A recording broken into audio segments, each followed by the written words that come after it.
بسم اللہ الرحمن الرحیم۔ حدیث نبوی۔ نبی کریم صلی اللہ علیہ وآلہ وسلم نے فرمایا، آدم اور موسیٰ نے مباحثہ کیا۔ موسیٰ علیہ السلام نے آدم علیہ السلام سے کہا، آدم آپ ہمارے باپ ہیں، مگر آپ ہی نے ہمیں محروم کیا اور جنت سے نکالا۔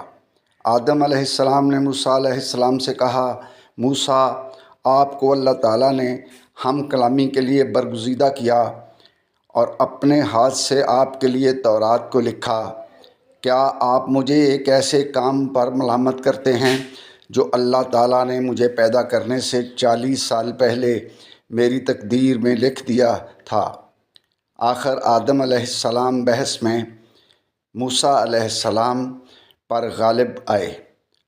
3 مرتبہ حضرت صلی اللہ علیہ وآلہ وسلم نے یہ جملہ فرمایا۔ حدیث صحیح بخاری، حدیث نمبر 6614۔